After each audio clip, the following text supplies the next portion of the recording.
Bueno, pues bienvenidos nuevamente a este 26º Congreso Internacional de Teoría y Análisis Cinematográfico, que tiene por tema Cine, Mujeres y Discursos de Género. Nos encontramos en la mesa 2, titulada Horror. Y bueno, eh, soy Óscar Andrés Treviño Contreras, un servidor, quien de acuerdo a la programación sería el primer ponente. Nada más les comento, voy a presentarlos. Al final dejaríamos una sección de unos 15 minutos para preguntas, para interactuar. Y, y la ponencia, pues bueno, tiene una duración de unos 20 minutos. Estaré yo indicándoles, revisando el tiempo y indicándoles cuando falte un minuto. Por ahí estaré avisando a través de la misma plataforma o de ser necesario a través del audio. Eh, si bien se encuentran presentes, nada más para corroborar, Susana Gutiérrez Portillo, muy bien. Luis Raúl Dante Ojeda Guancho, perfecto. José Juan Miranda Santos, tengo entendido que está de manera presencial.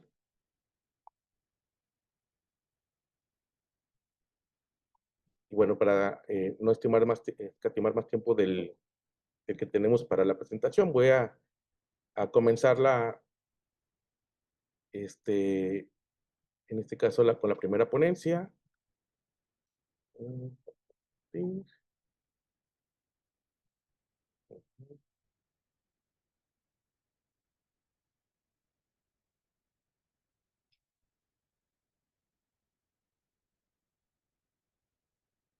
Ok. Nada más si me podrían, por favor,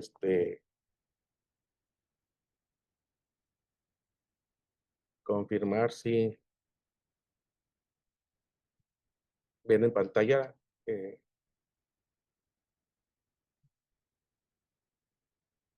¿Se está compartiendo en pantalla?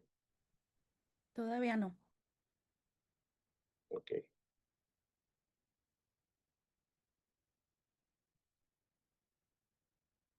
Ok, permítame un momento.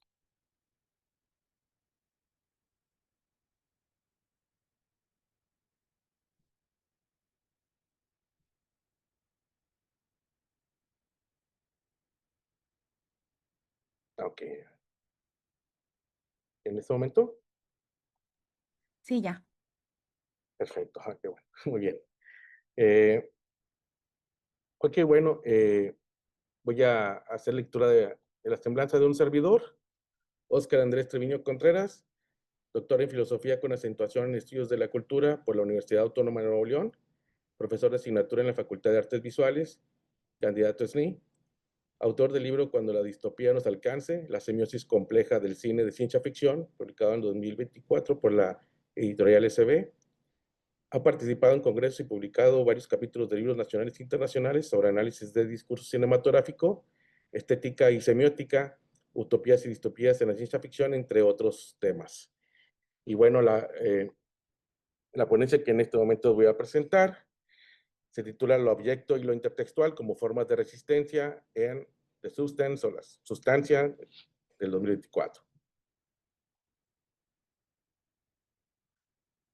Y bueno, a manera de introducción, esta película es la más reciente de Coralie Farget, estrenada en el 2024, un filme que ha generado debates en torno al horror corporal, el feminismo y la crítica cultural. Mi interés es analizar esta película a partir de tres ejes teóricos: de la teoría del objeto de Julia Kristeva, el concepto de biopoder de Michel Foucault y las estrategias intertextuales que formula Lauro Zavala.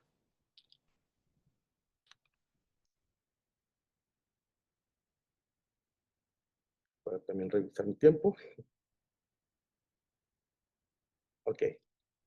Se propone en esta ponencia que la sustancia utiliza el horror corporal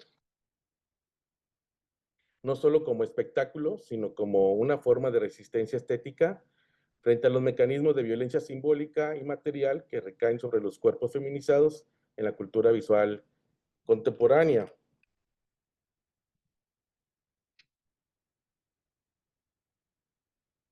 Muy bien. En cuanto al objeto de Julia Kristeva, en Poderes de la Perversión, Kristeva define la eyección como aquello que el sujeto expulsa para constituir su propia identidad.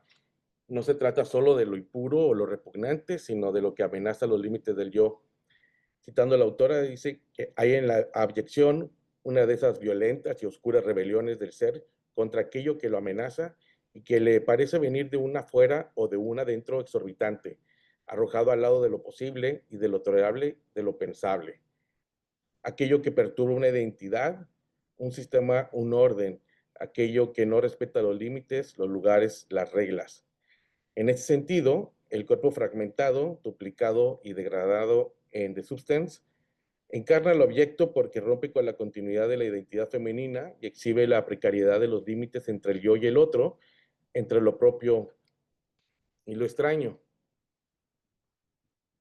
En cuanto al concepto de biopoder elaborado por Foucault, en Historia de la Sexualidad, volumen 1, se refiere a los mecanismos mediante los cuales el poder moderno gestiona la vida a nivel individual y colectivo. Citando al autor, dice que la administración de los cuerpos y la gestión calculadora de la vida, técnicas diversas y numerosas para obtener la sujeción de los cuerpos y el control de las poblaciones.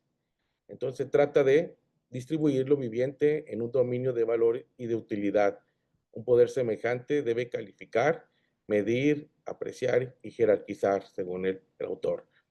Aplicado al filme, el biopoder opera como la manera en que los cuerpos femeninos son sometidos a regulaciones estéticas y performativas. La juventud y la belleza dejan de ser atributos individuales para convertirse en exigencias políticas, sociales y culturales que disciplinan la subjetividad. Y por otro lado, en cuanto a las propuestas de Laura Zavala y la intertextualidad, en este terreno del análisis fílmico, Zavala plantea que la intertextualidad permite al cine desplegar estrategias que ponen en crisis tanto a la narración como las expectativas del espectador. En Elementos para el análisis de la intertextualidad afirma que todo producto cultural puede ser considerado como un texto, es decir, literalmente como un tejido de elementos significativos que están relacionados entre sí. Entonces, todo producto cultural puede ser estudiado en términos de esas redes. Las reglas que determinan la naturaleza de este tejido son lo que llamamos intertextualidad. Desde la perspectiva de la intertextualidad, el texto no es únicamente el vehículo de una significación codificada de antemano, sino parte de una red de asociaciones que el lector produce en el momento de reconocer en el texto. Y esas estrategias, pues son las que permiten que el filme dialogue tanto con el mito fáustico, que es una de las tantas posibilidades que se ha encontrado en este diálogo que tiene el filme, dice también como el horror corporal, configurando un dispositivo crítico que desestabiliza los géneros cinematográficos y los discursos sobre el cuerpo ideal. Entonces, si bien, al menos para fines de este espacio y de esta ponencia, pues se va a analizar una secuencia que si bien es representativa, pero no se limita únicamente al análisis de la misma, sino que nos permite poder, desde estas categorías, poder interpretar o acercarnos al objetivo de este análisis. Y posteriormente, bueno, también se revisará a través de las estrategias algunas de las tantas maneras en que dialoga este filme con otras expresiones, puesto que son muchas y cada vez se van encontrando más de pronto asociaciones, ¿no? Que en su momento por cuestiones de tiempo nada más me limitaré a las que estaré presentando, ¿no? Entonces, la secuencia que propongo para este análisis ocurre hacia la segunda mitad de la película y constituye, en este caso, el núcleo de la experiencia del objeto. Se trata del momento en que el cuerpo rejuvenecido de Elizabeth Sparkle, que en este caso, pues, es Demi Moore, pero que posteriormente habrá un cambio, ¿no? Hacia Sue, con la actriz de Margaret Qualley, comienza a emanciparse de su original envejecido al grado de convertirse en un ente autónomo, agresivo y hostil hacia su doble mayor. En este fragmento veremos que el pacto con la sustancia que le otorga juventud ha generado una duplicación corporal. Por un lado, el cuerpo joven, perfecto, lleno de vitalidad. Por otro, el cuerpo envejecido, deteriorado y marginado, que había sido obligado a permanecer enclaustrado y dependiente, como ya en el filme se habrá visto. El clímax se produce cuando ambos cuerpos se enfrentan violentamente. La carne desgarrada, los fluidos corporales y la monstruosidad del desdoblamiento convierten la pantalla en un espacio de horror corporal explícito. Bueno, voy a continuar, ¿sí? Pues analizando la secuencia, en ese sentido, aunque entiendo que la parte del horror corporal pues podría ser más representativo en otros momentos, al menos en esta parte creo que se podrá interpretar mejor esta propuesta de Kristeva sobre lo abyecto, ¿no? En esa secuencia encarna lo que en este caso denomina abyección, entendido como aquello que el sujeto expulsa para sostener su identidad. El cuerpo rejuvenecido, que debería ser la promesa de plenitud, se convierte en amenaza y ya no prolonga la identidad de Elizabeth, sino que la divide. Entonces la narración construye un desplazamiento del eje de la identidad, es decir, el relato no se limita a mostrar dos cuerpos en tensión, sino que organiza la escena para que el espectador perciba cómo el centro narrativo se va transfiriendo del cuerpo envejecido al cuerpo joven, ¿no? Que digamos que en el trayecto el protagonismo pasa de un personaje a otro, como de pronto se ha visto en estos giros en otras películas, donde precisamente son, digamos, la historia de dos personajes, ¿no? En tensión. En términos del objeto, el objeto es lo que debe ser expulsado para que el yo se mantenga.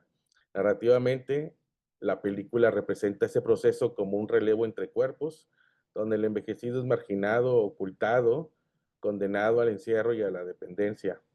Sin embargo, lo que debería quedar como desecho no desaparece del todo. Hay precisamente una escena donde Sue se acerca precisamente o que empieza a establecer ese tipo de relación con el cuerpo. Al principio lo cuida, ¿no? Porque todavía en ese momento hay una identificación, ¿no? Con el mismo ser y posteriormente se divide y busca su propia, digamos, autonomía en ese sentido. Entonces, ve al otro después como una amenaza, ¿no? Y entonces como un resto incómodo que impide la clausura del yo en ese sentido. Así que el cuerpo joven suplanta narrativamente al viejo, porque el relato desplaza su punto de identificación hacia la figura rejuvenecida. Pero al mismo tiempo, esa suplantación es simbólicamente devoradora, es decir, que tiene una doble operación. Por un lado, la expulsión, el viejo cuerpo es narrado como lo que estorba, lo que debe desaparecer, y por la parte de la suplantación, el nuevo cuerpo ocupa el lugar del yo, pero lo hace evidenciando que su existencia es un simulacro sostenido en la negación del cuerpo original. En cuanto a la perspectiva del biopoder, lo que se dramatiza aquí no es solo un conflicto psicológico fantástico, sino la materialización de la lógica de la biopolítica, ¿no? El cuerpo joven no es la liberación de Elizabeth, sino un cuerpo normalizado, fabricado bajo la exigencia estética de la industria del entretenimiento. No basta, en este caso, en la paradoja del biopoder, con disciplinar el cuerpo existente, sino que es necesario producir otro cuerpo, rejuvenecido y rentable, mientras se relega al anterior a la condición de residuo. La violencia de la secuencia no es únicamente física, es la violencia estructural de una maquinaria cultural que impera sobre qué cuerpos merecen mostrarse y cuáles deben ser ocultados. En la parte del análisis intertextual, la secuencia activa lo que Lauro Zavala llama estrategias intertextuales o estrategias de las que yo estaba mencionando, ese tipo de diálogos que tiene el filme, ¿no? Con otras expresiones, aquí entendidas como operaciones que producen sentido al articular un texto con otros. En este caso, la duplicación del cuerpo remite al mito fáustico, es el pacto con una fuerza superior a cambio de la juventud, pero también al imaginario del horror corporal o el body horror de Cronenberg. La película dialoga entonces con The Fly o La Mosca o Videodrome, donde el cuerpo es escenario de mutaciones. La escena funciona como cita y alusión a estas tradiciones, pero también como parodia en la medida en que exagera los códigos del espectáculo televisivo y cinematográfico sobre la juventud femenina, llevándolos hasta el extremo grotesco. Y esta red de referencias intertextuales permite que la secuencia no se lea solo como un acto de horror visual, sino como un dispositivo crítico. El filme interpela al espectador al reconocer esos ecos culturales y evidenciar la violencia implícita en la obsesión social por el cuerpo ideal. Entonces, en esta dimensión intertextual sobre el mito fáustico, la protagonista realiza un pacto con una sustancia transformadora, pero en lugar de otorgarle poder o trascendencia, la conduce a la degradación y a la pérdida de sí misma. La intertextualidad con el mito muestra que el deseo de eterna o de la eternidad juvenil es una forma de condena. Y aquí vemos cómo, al menos las diálogos que yo voy a presentar, pues tienen que ver con otros filmes como Psicosis, 2001 Odisea en el espacio, El Resplandor, Carrie, Belleza Americana, Requiem por un sueño y el Demonio Neón, entre otras. Entonces se van a identificar algunos diálogos, por ejemplo, de alusión, sobre todo de tomas específicas, son varias, ¿no? Pero quizá son algunas imágenes que pueden ser representativas de estas alusiones en la escena muy famosa de Psicosis en la regadera, pues muchas son retomadas en este caso en la sustancia, en el momento, sobre todo en la primera parte, cuando sufre esta primera, pues digamos, duplicación, ¿no? Y, y también, bueno, puede parodiar de hasta cierto punto al horror sangriento, recordando un poco, aunque si bien es elemento de muchas películas, al menos la escena recuerda esta exposición, ¿no? Y el ataque de un público hacia un personaje, como en el caso de la película de Carrie. Hay algunas otras alusiones visuales, ¿no? Donde precisamente hay una transformación, hay incluso un intertexto en la película, o intratexto, por así decirlo, ¿no? En esta imagen que vemos en la derecha superior, donde su esta duplicación o la parte rejuvenecida de la actriz se acuesta en esto que pareciera pues unos pétalos, ¿no? Muy alusivo a la parte de la película de belleza americana, ¿no? En sentido de, pues podemos anclar este sentido, ¿no? De la juventud y la atracción. Y posteriormente lo vemos esta misma escena, pero con las sábanas oscuras, ¿no? Cuando ya hay como una transformación incluso del personaje mismo de Sue, encontrando su yo independiente de Elizabeth.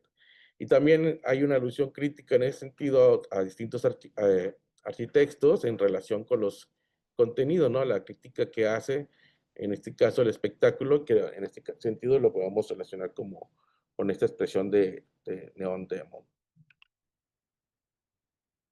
Y bueno, también hay una serie de, se puede decir, homenaje o influencia a las películas de Kubrick, sobre todo al Resplandor y también a 2001 Odisea en el espacio. En el caso de los espacios cerrados, en las composiciones, esta idea también de, de,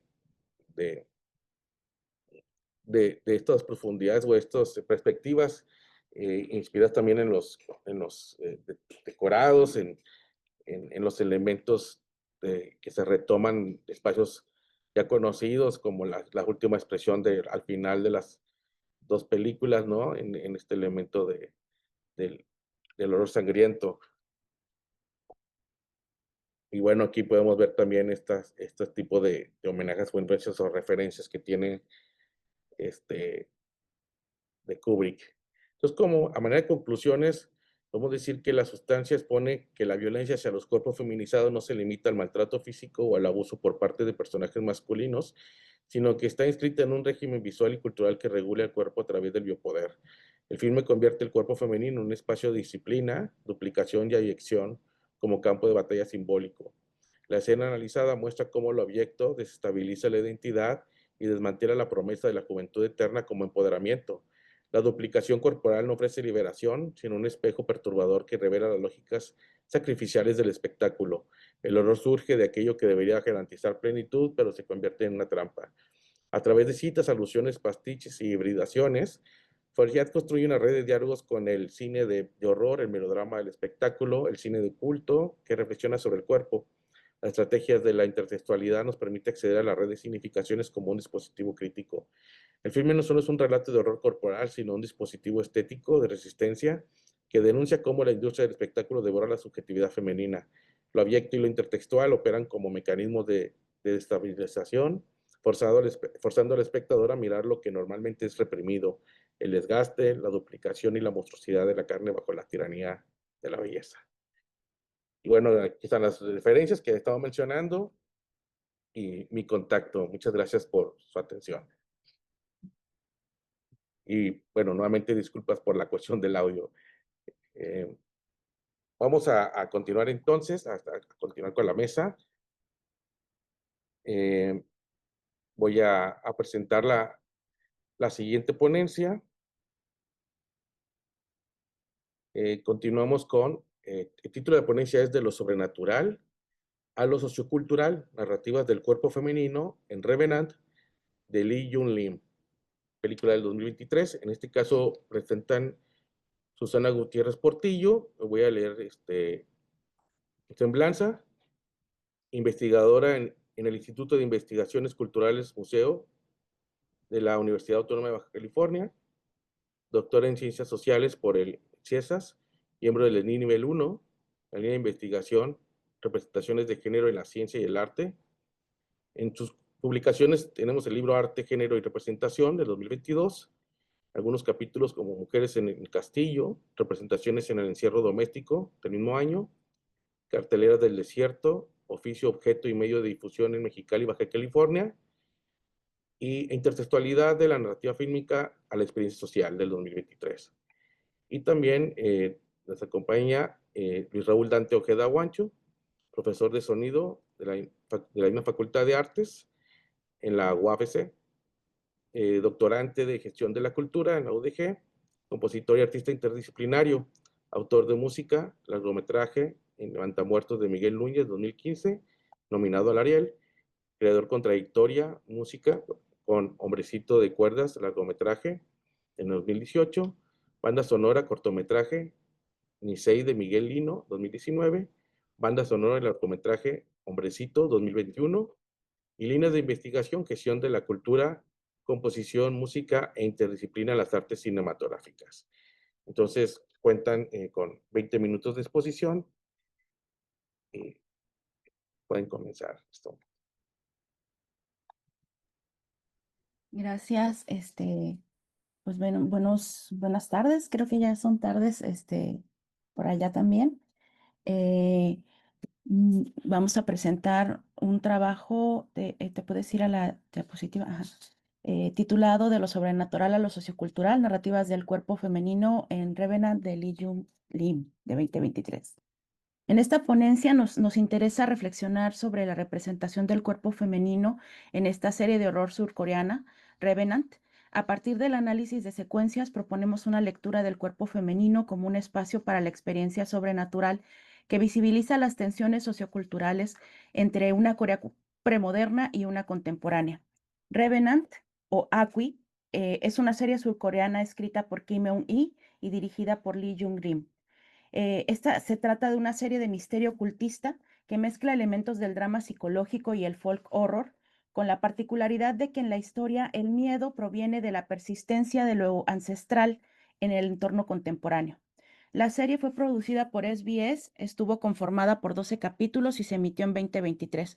Ganó reconocimientos por su alto nivel de producción y su profunda narrativa. Ambientada principalmente en la Corea actual, con fuentes apoyadas en la tradición chamánica coreana, la trama se desarrolla alrededor de Gu Sang-yeon, interpretada por la multipremiada actriz Kim Tae-ri, que es la que vemos aquí en la imagen. Es una mujer poseída por un espíritu maligno relacionado con la muerte de su padre. Con la ayuda de un folclorista, Jeong Hae-sang, puede ver fantasmas. Gu Sang-yeon intenta descubrir el origen de esta maldición que está ligada a su familia para romper el ciclo de suicidios y deudas ancestrales que rodean la historia. En la trama se inicia con la muerte del padre de la protagonista, Gung Gang Mo, un profesor de folclore que es asesinado por un espíritu que se alimenta del miedo y de la culpa, dejando un objeto maldito, una cinta para el cabello rojo.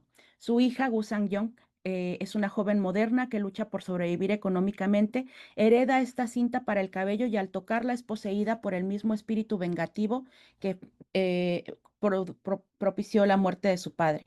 Este espíritu es un espíritu juvenil que murió por un sacrificio ritual en un pueblo en 1958. Mientras Sang Yong lucha por mantener su identidad bajo la posesión, conoce a Yong Hassan, un folclorista que tiene un pasado traumático. Su madre fue poseída y se suicidó cuando él era niño a causa de este mismo espíritu que está acosando a Sang Yong. Juntos comienzan a investigar la historia del espíritu llamado Hyang Yi, que fue asesinada por una chamana que la engañó mientras trataba de salvar a su hermana. El espíritu está ligado al objeto maldito para el adorno para el cabello y a las familias poderosas que lo crearon para asegurar su fortuna en el futuro. Conforme va avanzando la investigación, ambos personajes se adentran en una red de crímenes, de secretos familiares, de traiciones intergeneracionales y encuentran todo tipo de fantasmas. Un estudiante asesinado por un grupo de prestamistas, un espíritu hambriento que atrae a los codiciosos y otros que representan el peso de los pecados del pasado. Sang Yeon descubre que su madre ocultó su verdadera historia. Ella no es de Seúl, sino de Bakcheol, Bakchangol, perdón, el pueblo donde ocurrió el ritual original del sacrificio.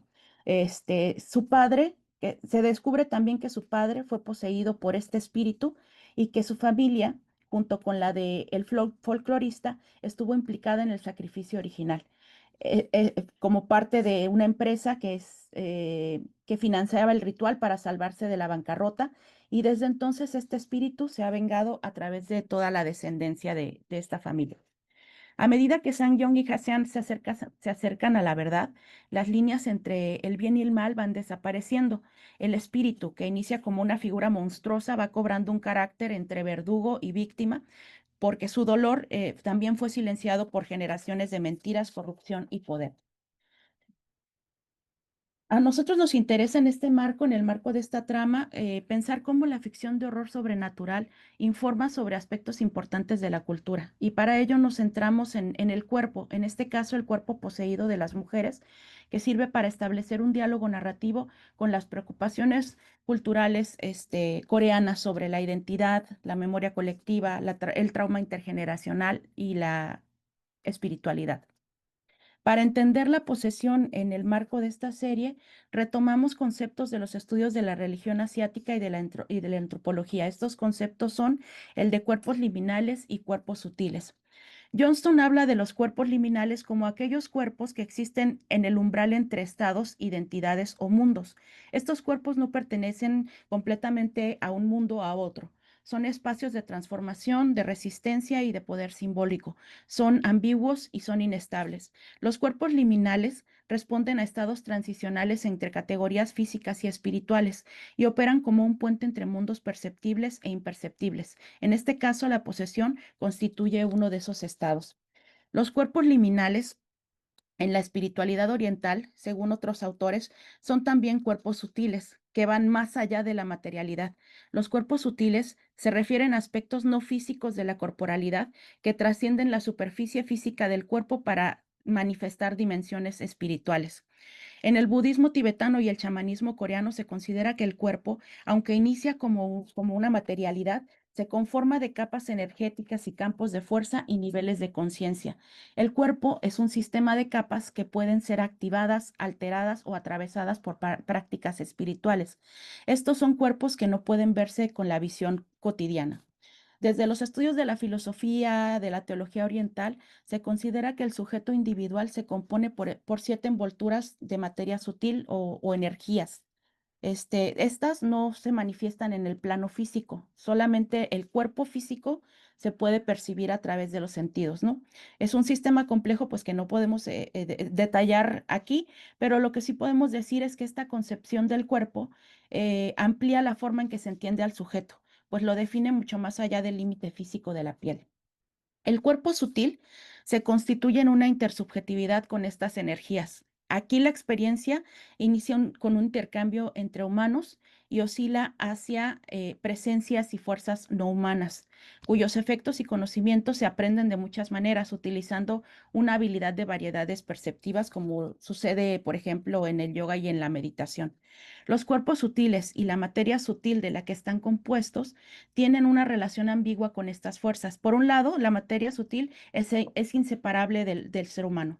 Es la base energética y perceptiva que define a la persona. Sin embargo, se considera que se comparte también con otros seres con el entorno, con el cosmos y con seres metafísicos como los ángeles o en este caso los espíritus.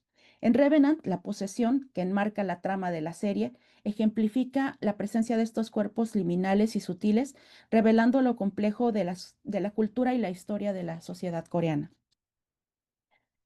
También es importante pensar que en la cultura coreana las mujeres tienen un papel fundamental en las concepciones espirituales y chamánicas de la tradición popular. Su presencia como mediadoras entre este mundo y otro no es casual en la historia de Revenant. La serie está cargada de simbolismos del chamanismo coreano, el budismo y el confucianismo, que conforman una buena parte del escenario religioso y sincrético de Corea. En el caso del chamanismo, las mujeres han sido históricamente las principales agentes de los rituales. La posesión espiritual en esta tradición es un fenómeno central que da autoridad a quienes la manifiestan. Entre las chamanas, la posesión, perdón, se ejerce a través del cuerpo, el lenguaje corporal y el canto ritual. La tradición chamánica revela creencias y prácticas que contienen significados sobre el hogar, la familia y el parentesco. Esto revela que el hogar es un espacio de dominio femenino en el ámbito de la cultura coreana. Es un lugar que tiene sus propios espíritus y estos responden también a las circunstancias sociales y sobrenaturales que dan sentido a la historia y a la herencia de cada familia. La posesión entonces es un arte dominado por las chamanas, pero en la cultura popular coreana cualquier sujeto es susceptible de ser poseído. La diferencia es la forma en que los cuerpos de las mujeres chamanas gestionan estas presencias en contraste con aquellas personas que no están iniciadas en el chamanismo, como es el caso de Sang Young, la protagonista de Revenant. La serie examina la intersección entre lo sobrenatural y lo sociocultural. El cuerpo femenino funciona aquí como un archivo de los traumas colectivos y las desigualdades históricas. Hay tres figuras femeninas importantes en la historia: la chamana de 1958, Sang Yong, el personaje principal, y el espíritu juvenil Hyang Yi. Estas revelan cómo las mujeres enfrentan roles específicos.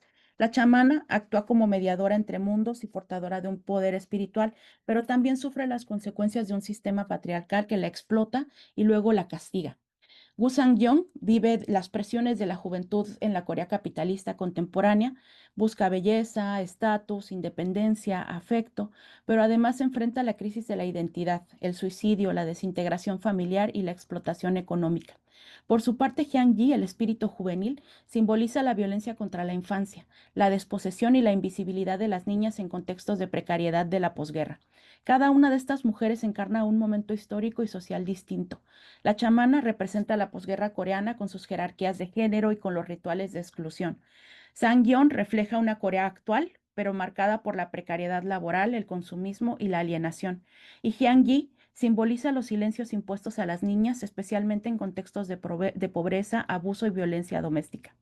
El cuerpo de Gu Sang-yeon, el personaje principal, es un cuerpo liminal. Está en el umbral entre el mundo vivo y el mundo y el de los muertos, ¿no? Entre lo humano y lo sobrenatural, entre el pasado y el presente. Este estado liminal es muy importante para entender su rol en la trama.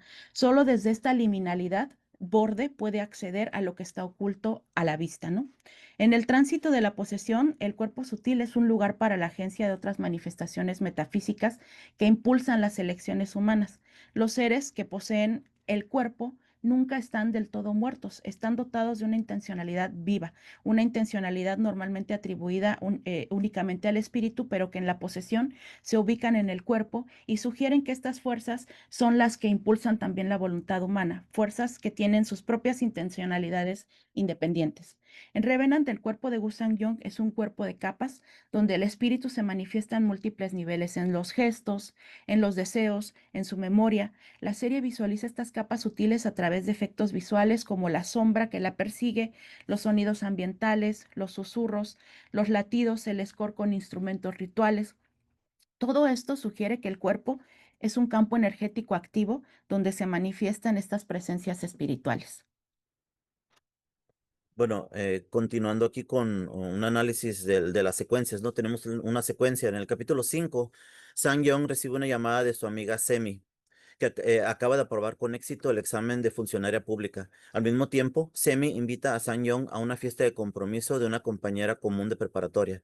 Sang-Young, quien también se preparaba para el mismo examen, siente un poco de envidia y frustración. Su estado emocional fluctúa por su lucha interna contra el espíritu maligno que la influencia. En un giro, Sang-Young es poseída, se transforma en una versión vanidosa y cruel de sí misma. Gasta una fortuna del dinero del folclorista, le roba la tarjeta bancaria y se la gasta en ropa de diseñador.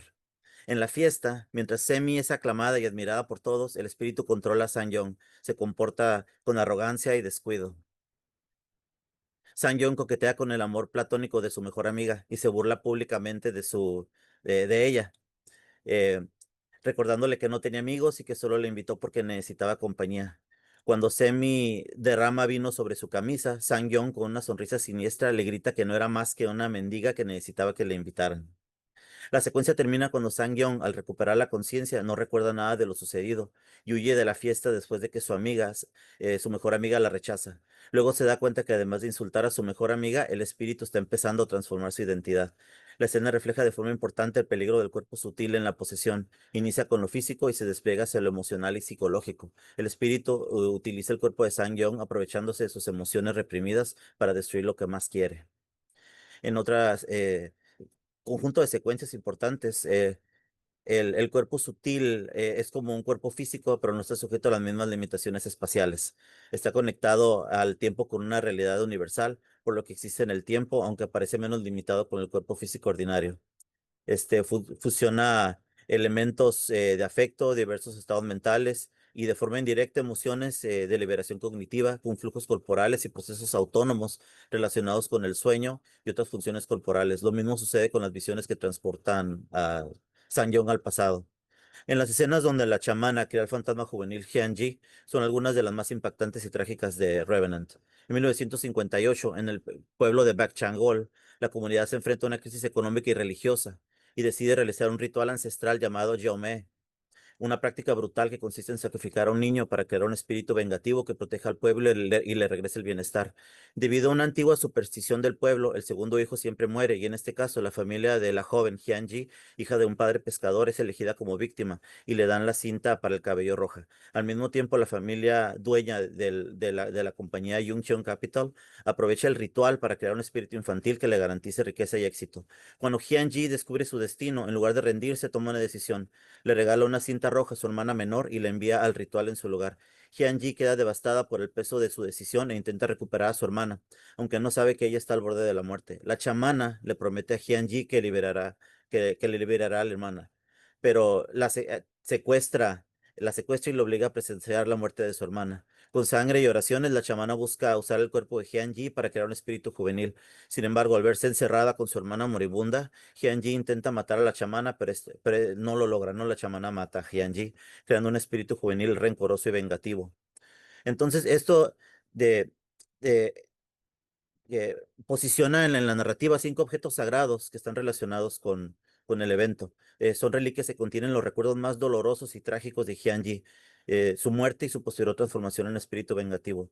Durante la serie, cada vez que Sang-Yeon los toca, estos objetos devela su origen. La cinta roja está relacionada con su hermana al ser elegida por la chamana y simboliza el sacrificio que fue intercambiado por su vida. Otro es el fragmento de cerámica azul y se refiere al instante en que Hyunji, moribunda y encerrada bajo una tela azul, mira a la luna mientras el hambre la consume y la cerámica se rompe en la pelea contra la chamana. La goma negra representa el suicidio de la mamá de Hyunji, que se suicida por el sentimiento de culpa por haber entregado a su hija menor para el ritual.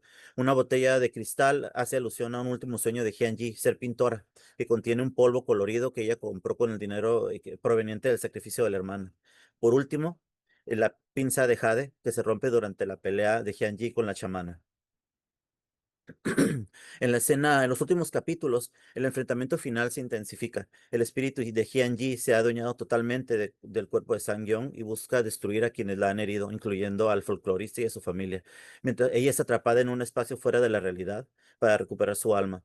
El grupo descubre que el verdadero poder del espíritu está en los 5 objetos malditos que mencionamos y que su destrucción requiere de un sacrificio, el corazón de quien lo posee. En el clímax de la serie, Sang-yeon enfrenta su propia capacidad de elegir la vida, mientras que Hyun-ji intenta engañarla con promesas de pertenencia. Finalmente, Sang-yeon logra liberarse al comprender que su verdadera fuerza está en el deseo de vivir, aunque esto le cueste la pérdida progresiva de la vista. El folclorista, liberado de su culpa, dona su herencia y se reconcilia con el pasado, mientras que Sang-yeon, con la visión deteriorándose, comienza una nueva vida. Como conclusión, afirmamos que Revenant explora la posesión como metáfora de la opresión femenina. La serie cuestiona cómo las estructuras sociales, el patriarcado, el capitalismo crean condiciones que alimentan el mal. El espíritu trasciende la figura del monstruo. Es una manifestación del sufrimiento acumulado, del trauma colectivo y de las injusticias históricas que las mujeres han soportado en silencio. A través de un diseño sonoro cuidadoso, una estética visual cargada de simbolismo ritual y una narrativa que juega con la performatividad del cuerpo, Revenant propone una identificación afectiva multisensorial con los protagonistas. La serie desafía la mirada objetiva e invita a un vínculo emocional con sus experiencias. El cuerpo femenino es un espacio de violencia y simultáneamente un archivo de resistencia, memoria y transformación. Las 3 mujeres, la chamana Choi Man-wol, la chamana, que no había mencionado su nombre, se llama Choi Man-wol en la serie, Sang-yeon y Hyun-ji, comparten un destino atado al pasado. Además, representan distintas formas de encarnar el poder, la vulnerabilidad y la lucha por la autonomía en contextos donde las mujeres han sido históricamente desposeídas de su voz, su cuerpo y su historia. Muchas gracias.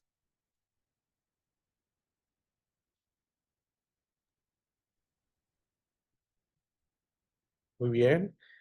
Muchas gracias por su presentación. Vamos a continuar.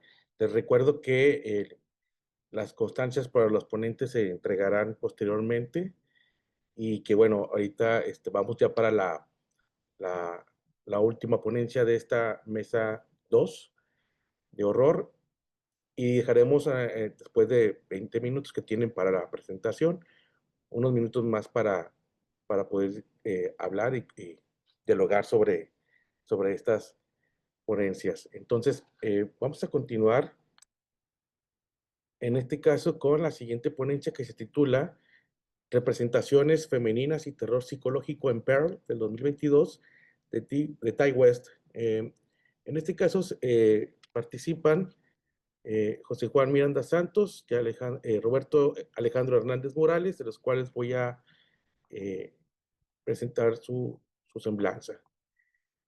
José Juan Miranda Santos es egresado de Comunicación Intercultural por la UIM en el 2024. Colaboró en la organización del cine conversatorio Nusibi Snusaku, presentado en escuelas del norte del Estado de México. Su tesis de licenciatura se enfoca en el análisis del terror psicológico en el cine, específicamente en la película Pearl. El trabajo, que fue dirigido por el maestro Roberto Alejandro Hernández Morales, examina los elementos visuales que construyen ese tipo de terror. Por su parte, Roberto Alejandro Hernández Morales es licenciado en comunicación y maestro en comunicación y lenguajes visuales. Desde el 2009 es profesor de tiempo completo de la licenciatura en comunicación intercultural de la UIM, donde coordina el cineclub Nusibi Usaku. Ha organizado muestras de cine indígena, además se especializa en lenguaje audiovisual, cine documental y análisis fílmico, integrando docencia, creación visual, así como reflexión crítica sobre cultura, medios y narrativas comunitarias. Bueno, tienen 20 minutos, pueden comenzar. Adelante. Pues buenas tardes a todos y a todos. Agradecer mucho pues que hayamos sido tomados en cuenta para presentar nuestro trabajo en el Congreso. Y bueno, es un trabajo que pues hemos hecho con Miranda acerca de esta película de Pearl del 2022 de Ty West. Voy a intentar compartir en lo que estamos ahí. Voy a ir adelantando en lo que vemos si se comparte o no. Voy a ir adelantando. Bueno, vamos a trabajar sobre las representaciones femeninas que hay en el terror psicológico en esta película de Pearl, de Ty West, y pues la que sigue Miranda. De alguna manera nosotros partimos, digamos, del planteamiento de que el terror psicológico actúa como un reflejo de los temores colectivos, ¿no? digamos, hay una identificación de varios elementos de la psique individual y también a nivel social que se enuncian en este terror psicológico. Y bueno, también nos parece que a lo largo de la historia el terror psicológico pues ha servido como un ámbito para visibilizar las ansiedades culturales vinculadas al cuerpo, a la mente femenina y también pues de alguna manera cuestiona los roles de género, la represión emocional y las tensiones relacionadas con la identidad de la mujer, que bueno, nos parece que en Pearl pues es bastante evidente como digamos, se señala esto. El objetivo del trabajo, bueno, es analizar los elementos del terror psicológico en la imagen cinematográfica de la película Pearl, dirigida por Ty West, con base en los aportes de David Borwell, y se busca comprender cómo estos elementos visuales influyen en la representación de los trastornos psicóticos y en la construcción simbólica de lo femenino en un entorno sumamente opresivo. Miranda, si puedes, voy en pregunta hipótesis. Bueno, la pregunta de la que partimos también para realizar este trabajo es cómo se utilizan los recursos del terror psicológico en la imagen para representar el desequilibrio mental en Pearl o de Pearl, que es la protagonista. Y bueno, nuestra hipótesis es que la pérdida del control se expresa mediante el uso de colores saturados, especialmente el rojo. Los conflictos internos se manifiestan a través de una iluminación más oscura y la introspección del personaje se intensifica mediante encuadres cerrados que refuerzan pues esta situación emocional. A grandes rasgos, la que sigue, Miranda, pues nuestro trabajo está dividido en tres apartados. Uno, explicaremos un poco algunos enfoques del análisis que revisamos y sobre todo con el que trabajamos. Después, bueno, les haremos como una breve explicación o descripción de cómo resultó esta cuestión del análisis de la película. Y en la última parte, pues presentamos las conclusiones con respecto a la figura de Per. La figura de Pearl, dice, es una joven atrapada entre sus deseos personales y las expectativas sociales impuestas que se articula en una narrativa donde la violencia emocional y la simbólica son ejercidas sobre las mujeres y esto se manifiesta de manera visual. Entonces, bueno, vamos a la revisión de los enfoques. El compañero Miranda, bueno, hizo una revisión de varios enfoques de análisis cinematográficos, pasando por algunos como son el análisis narrativo, el estilístico, el semiótico, el ideológico, el formalista, el histórico y el cronológico secuencial. Sin embargo, digamos, nosotros decidimos por trabajar con el decoupage, que es una técnica donde de alguna manera tratamos de desglosar la película en unidades mínimas, es decir, en planos. Estos planos también cómo forman las secuencias, estas escenas, ¿no? Entonces ocupamos la metodología del decoupage, la que sigue Miranda, como un método que divide a la película en sus partes más pequeñas para estudiar su estructura. Y aunque el término viene del francés y se utilizó un poco para realizar los guiones técnicos anteriormente, pues también se ha utilizado varias veces como una herramienta de análisis. La que sigue, Miranda, por favor. Bueno, Lauro Zavala también habla del decoupage como una técnica donde se hace el registro preciso de los planos y la banda sonora de una secuencia o una película completa como paso previo a la interpretación textual de un filme. Y por último, pues es un método de análisis que divide una película en partes pequeñas como planos y escenas para estudiar su estructura visual y narrativa, revelando las decisiones creativas que afectan su ritmo y su significado.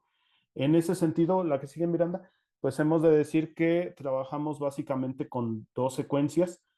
Hacer un decoupage es bastante extenso y entonces trabajamos con un poco a partir de la teoría también de Lauro Zavala que plantea como la teoría incoativa y la teoría terminativa, es decir, la secuencia inicial y la secuencia final, en tanto que la secuencia inicial muchas veces muestra una intriga de predestinación y la secuencia final que nos muestra, pues digamos, cómo se cierra ese arco y cómo termina esa intriga de predestinación. En cuanto al asunto de la imagen, nosotros trabajamos con el plano como una unidad básica, el encuadre que también define pues qué es lo que hay en la pantalla, el color como un elemento simbólico y narrativo que enfatiza emociones e ideas y la iluminación como un control intencional de la luz para crear atmósferas y destacar algunos elementos narrativos. Adelante, Miranda, por favor. Bueno, en ese sentido, pues fue como hicimos nuestra propuesta del análisis, trabajando con estas tres elementos de la imagen, o bueno, subelementos de la imagen. Entonces, en el encuadre se identifican los tipos de planos con el fin de posteriormente comprender su significado e impacto narrativo. En el color, bueno, examinamos características como la paleta cromática, el tono, la saturación y la temperatura del color, y cómo estos refuerzan temas, emociones o significados o incluso cuestiones psicológicas. Y por la otra parte, la iluminación, que tendría que ver con aspectos técnicos como fuentes, tipos de luz, dirección, temperatura, pero que también los conecta con un impacto pues emocional y narrativo.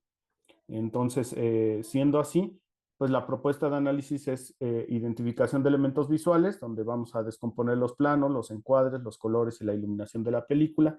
Se analizan los encuadres, qué tipos de planos se utilizan y qué impacto tienen en la narrativa. El color, se analiza un poco la paleta cromática para entender cómo se refuerzan temas, emociones o significados en la película. Y se hace también como una evaluación de la iluminación, donde se identifican las fuentes de luz, de iluminación y su dirección para comprender cómo afectan la estética. Y bueno, por último, pues cómo es que esto se integra o cómo interactúan todos estos elementos visuales ya en el encuadre junto con el color y la iluminación. Entonces, me parece que de aquí en adelante Miranda es quien expondrá un poco cómo, qué obtuvimos en los resultados y cómo trabajamos el análisis. Adelante, Miranda. Bueno, hola a todos, mi nombre es José Juan Miranda Santos y bueno, voy a iniciar un poco como con esta parte de las condiciones de lectura, que es propiamente pues hablar un poco sobre la película.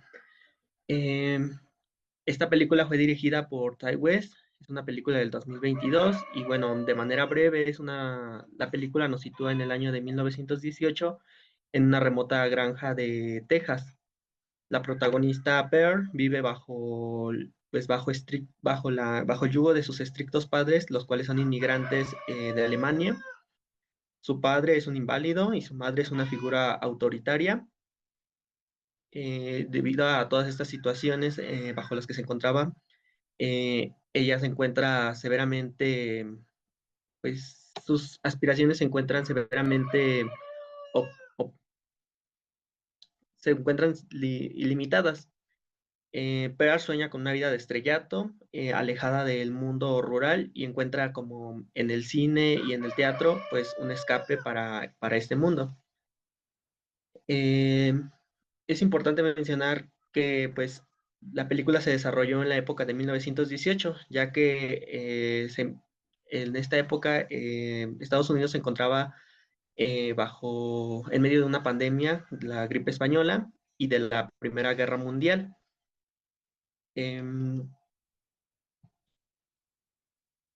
de acuerdo con algunos datos históricos, la población estadounidense vivió gran ansiedad por la guerra y por las pérdidas humanas, muchas de estas causadas por la pandemia de la gripe española, además de que se vivía bajo una incertidumbre sobre el conflicto que generaron algunas familias, especialmente al recibir pues telegramas con malas noticias de las personas que se encontraban dentro de la guerra. Em, Del mismo modo, perdón, me adelanto una. Del mismo modo, eh, la gripe española por sí misma aportó pues, a que esta población se encontrara en oleadas de ansiedad, ya que había un doble golpe y generó un sentimiento de vulnerabilidad y pérdida generalizada, dejando cicatrices emocionales entre las comunidades. También es importante mencionar que esta película captura la angustia colectiva de una sociedad devastada por una pandemia, elementos que contribuyen al deterioro mental de la protagonista. A través de la mirada de Ty West, este filme se convierte en un estudio de personaje que explora la fragilidad humana en tiempos de crisis, mostrando cómo el aislamiento, la represión y el miedo pueden dar paso a una oscuridad latente. Pearl es un personaje complejo, atrapado en sus aspiraciones y limitaciones impuestas por su familia, todo a causa de la tensión entre madre e hija que es palpable. Y Mia Goth, que es quien interpreta este personaje, utiliza su lenguaje corporal y expresiones faciales para mostrar cómo Pearl se va desgastando emocionalmente. Es en los momentos de violencia donde Mia Goth realmente brilla. Pearl no es una asesina fría y calculadora, sus actos son impulsivos, siendo casi infantiles. Por su falta de control, de este modo, la intérprete logra transmitir esta transición de la inocencia a la locura. Algunas de las nominaciones que recibió esta película es el Independent Spirit Award como Best Lead Performance en el 2023. Del mismo modo, el Best Cinematográfica del mismo año en los IndieWare Critics Poll como Best Performance, en San Francisco Film Critics Circle como Best Actress, en el Chicago Film Critics Association Awards como Best Actress, en los Austin Film Critics Association como Best Actress, en el Seattle Film Critics Awards como Best Actress in the Leading Role del año 2023, en el Seattle Film Critics Award como Vision of the Year. Y algunos de los premios que se llevó esta película fue en la premiación de Boston Society of the Films Critics Awards como Best Cinematographic en el 2022, en el Festival Internacional de Cinema Fantastic de Cataluña como Best Actress en el 2022, en el Festival Internacional de Cinema Fantastic de Cataluña como Oficial Fantastic Selection Best Director del 2022. Ahora, como mencionó el maestro Roberto, inicialmente se hizo una descomposición cuadro a cuadro de toda la secuencia inicial. En esta primera secuencia, la secuencia abre con los logotipos con los logotipos de las productoras que se encargaron de realizar esta película, particularmente del estudio A24, ya que establece como un marco referencial del corte o del tono bajo el cual se va a tratar toda esta película. Seguido de esto, observamos cómo nos introduce al granero en un tono más oscuro y en contraluces. En este apartado también aparecen la tipografía tipo script, que forma parte esencial de la presentación visual. Estos elementos no solo cumplen como una información informativa, sino que también establece un marco de referencia que condiciona las expectativas del espectador y además condiciona como un poco esta parte de la época en la que se desarrolla la película. Después de esto encontramos la casa de Pearl. En este apartado, o bueno, en este plano podemos observar todo el entorno donde se desarrolla parte de los actos violentos de Pearl, y es donde también nos da como un primer vistazo de cómo va a ser el tratamiento de color a lo largo de toda la película, ya que pues, se muestran tonos saturados, un poco bastante vibrantes, perdón, y esto establece como un poco de confusión, ya que pues uno podría pensar que es una película como tipo Disney, tipo más caricaturesca, y no tanto como de una chica que va a asesinar pues a todo mundo. Seguido de esto aparecen pues los personajes dentro de esta película, ya que a través de cuadros familiares. Seguido de esto aparece la protagonista en un espejo a modo de pues triplicar su reflejo, lo cual pues nos da como una idea de cómo pues su mente y su conciencia se encuentra fracturada por, por todo lo que se mencionó anteriormente de la opresión que vive dentro de su familia. Seguido de esto vemos escenas donde pues la iluminación cambia a un tono más cenital, a iluminaciones más como teatrales, donde podemos ver a Pearl pues como si estuviera dentro de un acto pues de cine, de teatro, lo cual pues claramente pues no está conectado con la realidad, ya que pues ella pues vive en este sueño de poder escalar pues a algo más. Seguido de esto vemos cómo se introduce como pues, una de las mayores inseguridades de Pearl, que es su madre. Ella aparece a través de una puerta y es cuando la ilusión de Pearl se cambia, se rompe totalmente a través del cambio de iluminación, de encuadres incluso. Seguido de esto, pues ella se dirige al granero, que es también una zona importante donde suceden como varios actos violentos a lo largo de la película.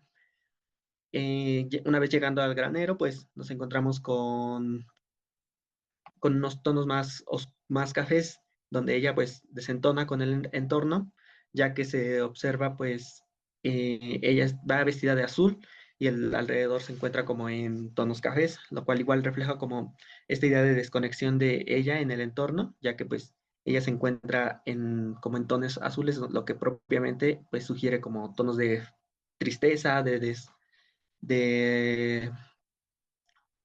perdón, se me fue la palabra.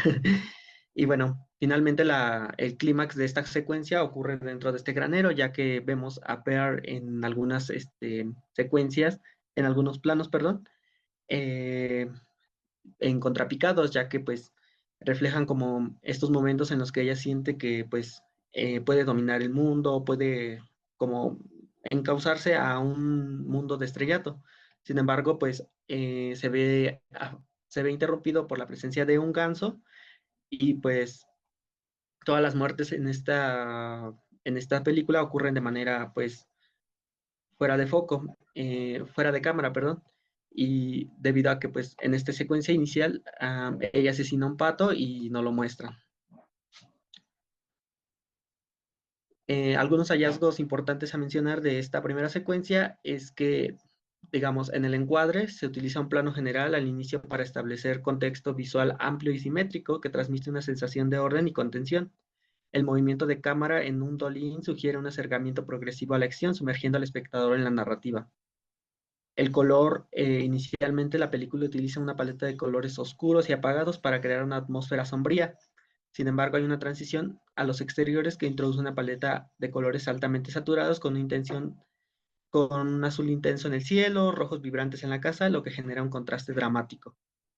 La iluminación, la luz predominante al inicio es un contraluz, creando siluetas marcadas y sombras profundas. Esto genera una estética ambigua y misteriosa, intensificando la expectativa y dramatizando la revelación del entorno. Seguido de esto, aparece la secuencia final. En la secuencia final, la película presenta un clímax emocional y visual diferente, ya que se presenta abre con planos generales, se muestra una carretera en terracería y la atmósfera se va impregnando de luz cálida como si fuera como sugiriendo un amanecer, lo cual pues da como una idea de que es un posible comienzo. Sin embargo, esta sensación de esperanza se ve interrumpida por la aparición de un auto militar. Seguido de esto, nos trasladamos a la casa, al interior de la casa de Pearl, específicamente en la entrada principal. En esta secuencia podemos ver cómo el personaje del el esposo de Pearl ingresa a la casa y nos presenta todas las atrocidades que pues han sucedido dentro a lo largo de la película. También se muestran como eh, comida en estado de putrefacción, esto sugiriendo como el deterioro mental del personaje principal, Pearl, y también nos muestra, pues, bueno, cierra esta secuencia con el rostro de Mia Goth mostrando una sonrisa como fingida, un poco tétrica, incluso cierra con un iris out, el cual pues sugiere como esta pues teatralidad y que igual es un efecto como un efecto de la época de 1918, que igual nos sumerge como en esta narrativa de que la película está ambientada en esa época. Un minuto. Y sería todo, serían las conclusiones. Vamos a las conclusiones, Miranda, por favor. Bueno, rápidamente, pues el encuadre, el análisis de la disposición, perdón, es que estoy en el teléfono y me cuesta muchísimo porque no tenemos internet aquí en la parte donde yo estoy. Bueno, pues básicamente el análisis de la disposición de los personajes y objetos dentro del cuadro, así como el uso de planos y ángulos de cámara, evidencia cómo la composición visual se emplea para comunicar la dinámica de poder y las alteraciones de la percepción de la realidad por parte del personaje principal. En cuanto al color, el análisis cromático de escenas seleccionadas revela cómo la paleta de colores se utiliza para intensificar la carga emocional de la narrativa. Y en cuanto a la iluminación, el análisis de la iluminación revela la utilización de claroscuros, contraluces y variaciones en la intensidad lumínica para construir espacios visuales que intensifican la sensación de inquietud y tensión psicológica. ¿Puedes poner las últimas dos, porfas? Esta, la anterior, porfas. En cuanto al asunto de la representación de la mujer, bueno, plantea una crítica incisiva a la moral tradicional que define a la mujer únicamente como madre y esposa, a través del contraste entre la apariencia de melodrama colorido, se utiliza mucho como este aspecto technicolor en la película, y la violencia latente. La película evidencia que esas expectativas no solo limitan la libertad individual, sino que pueden conducir a una explosión de frustración y a la desintegración de la identidad. La que sigue, Miranda, y ahí terminamos.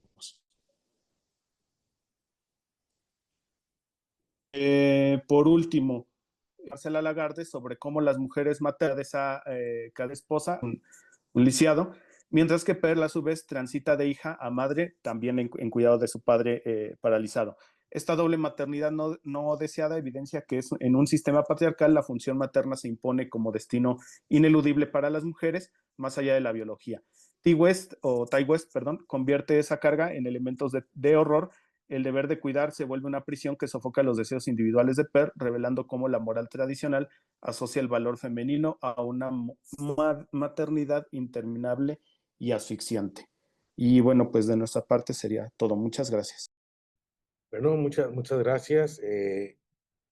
A manera de dar una conclusión sobre la mesa, lo que hasta el momento se presentó en la mesa 2, temas relacionados con el horror corporal, el folk horror y el terror psicológico, en el cual encontramos cuerpos abyectos, cuerpos liminales y sutiles y ansiedades culturales del cuerpo. Entonces, ante esta propuesta de esta mesa, dejamos unos minutos para que podamos abrir el diálogo. Si tienen alguna pregunta o un comentario hacia los ponentes o entre nosotros, podemos dialogar en este espacio que tenemos en este momento. ¿Alguien quisiera participar o se pueden publicar también a través del chat? ¿Alguna pregunta? ¿Algún comentario también de los ponentes que quieran agregar o adicionar también de acuerdo a su presentación? Bueno, en lo personal, me gustaría agradecer a los colegas y la oportunidad de poder coincidir en esta mesa y conocer los trabajos que están relacionados, que encuentro muchos, independientemente de los matices, muchas coincidencias, ¿no? Ante el objeto de estudio y diferentes abordajes, digamos, ¿no? Que se puedan hacer, en este caso, a los filmes. En lo personal, me interesa mucho conocer sobre los trabajos, si pudieran en un momento dado, a través del chat, compartir sus redes. También podría ser una oportunidad de dialogar y compartir, ¿no? También los trabajos que sí. Posiblemente, que supongo, también más adelante el comité nos hará llegar el espacio de la grabación de estas ponencias, pero para darle continuidad, digamos, a este tipo de temas. Justamente tenía un comentario, bueno, gracias por sus ponencias, lo que pudimos recibir de ellas acá en presencial.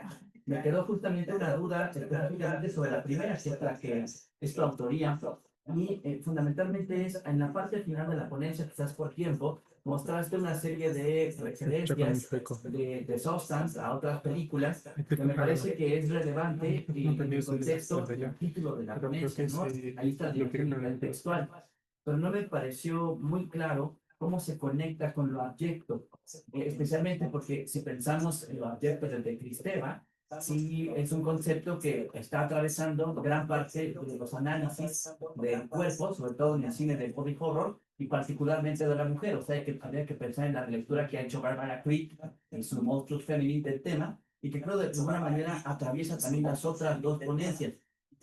Recordemos que esta idea de lo monstruoso femenino se distingue del monstruo femenino.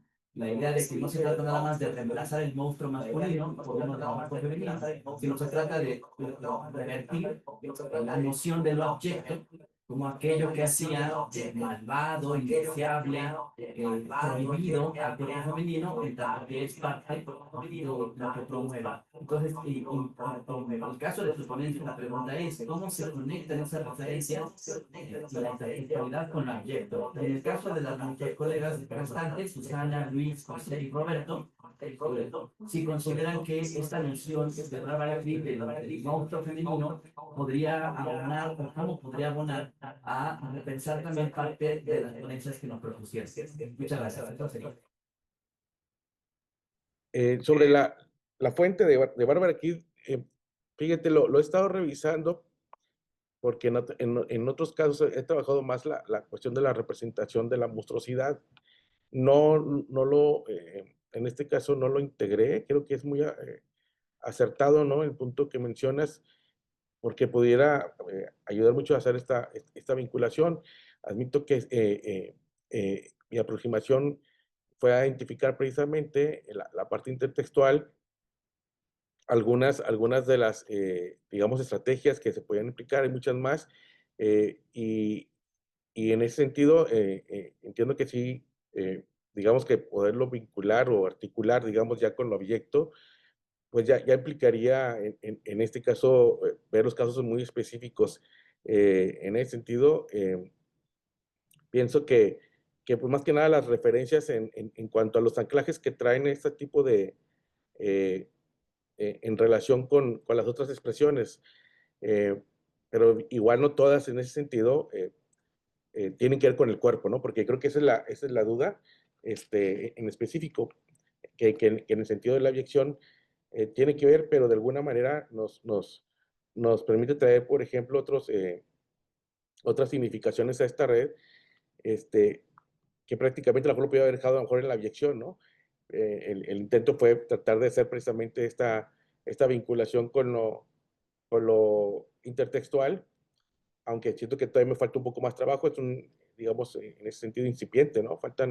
Comentaba que son muchas las alusiones o las estrategias empleadas más allá de de distintas alusiones, y que en un momento faltaría un poquito más de desarrollo para poder eh, puntuar en ese sentido, ¿no? Esta interrelación, estas categorías. Y agradezco tu comentario y aquí apunté, ¿no? Tus referencias y solicitudes. Gracias.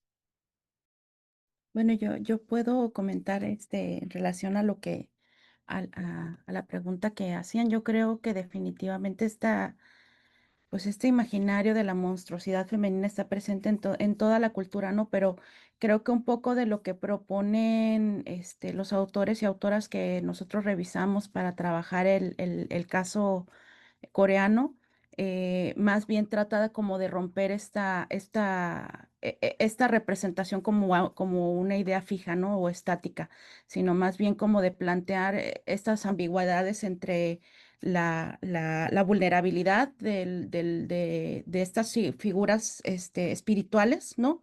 Y la maldad, ¿no? O sea, es como una ambigüedad que está, yo creo que muy presente en la espiritualidad asiática y que permite como pensar en estas representaciones, pero no como algo fijo, sino más bien como algo que es que está transitorio, ¿no?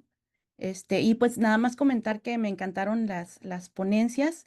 Este, Creo que sí, encuentro también como muchas, bueno, similitudes, pero también puntos como de contraste interesantes, ¿no? Y que particularmente como esta idea de que algunas películas están muy construidas como desde este imaginario muy occidental, de la dicotomía entre el bien y el mal, ¿no? y en el caso que nosotros presentamos, pues un poquito es como un vaivén, ¿no? No es tan dicotómico, sino más bien trata de romper esa dicotomía en esta representación. Muchas gracias.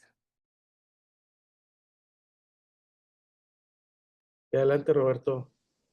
Sí, en el caso igual de esta pregunta que se nos hacía, sí me parece que también en el caso de nosotros, de la película en particular de Pearl, es un asunto sumamente ideológico el que se presenta en la película. La película fue lanzada en el 2022, durante la temporada, si mal no recuerdo, todavía de pandemia, en varios lugares del mundo.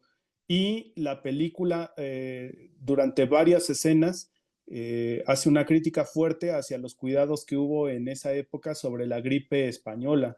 Entonces, yo más bien me voy por una conclusión de que el cine no es inocente y que en ese sentido Ty West está haciendo una crítica ideológica a partir de esta película sobre la pandemia que seguramente vivíamos en esa época, mostrándolo a partir del paralelismo con la pandemia que hubo con la gripe española. También por otra parte, me parece que todo el tiempo está cuestionando el estatus, pero de la sociedad americana, de la sociedad estadounidense.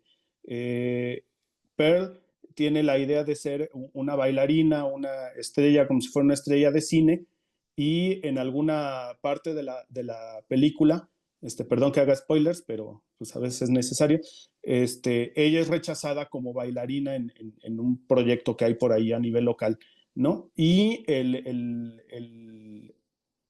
¿cómo se dice? El juicio o la argumentación que le dan de por qué no es elegida es porque necesitan a alguien que sea más joven y más rubia, que es también el estereotipo de la mujer, o de estas representaciones de la feminidad en el cine también estadounidense. Entonces me parece que también, en eso, Ty West lo critica, ¿no? Entonces, por una parte critica, repito, critica el asunto de la influenza y este papel de estas mujeres sufriendo en la influenza y sufriendo también en una guerra donde los hombres se iban y quedan ellas solas en estas comunidades, y entonces se generan estos papeles, de maternidad forzada.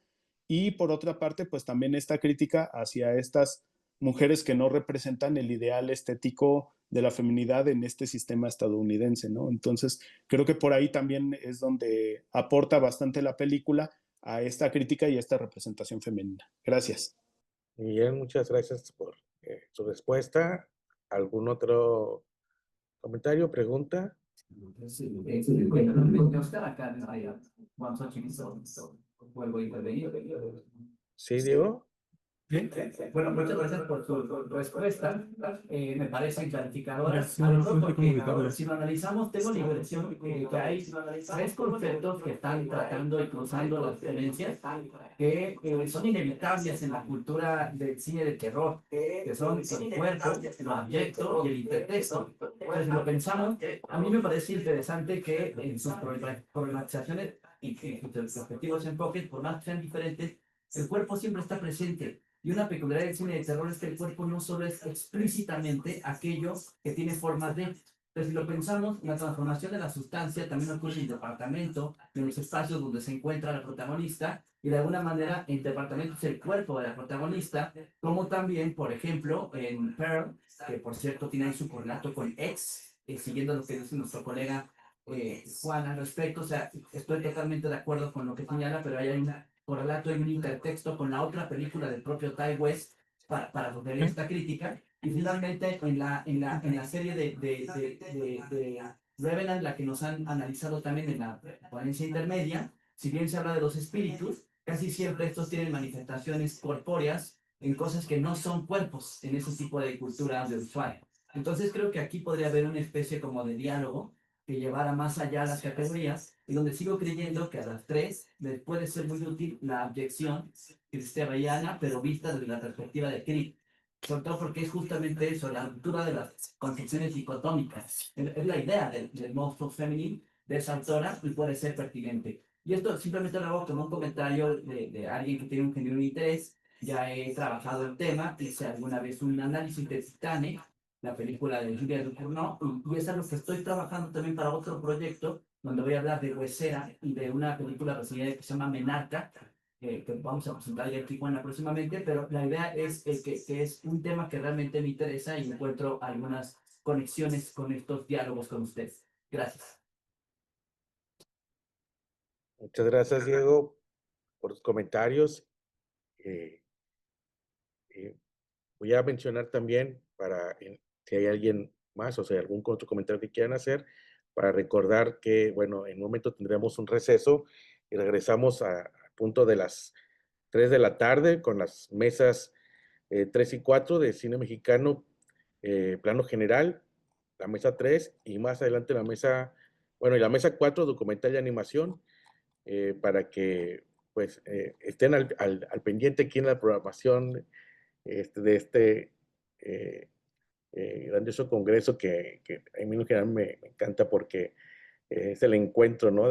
Precisamente de quienes analizamos y coincidimos, ¿no? En los trabajos de nuestras investigaciones.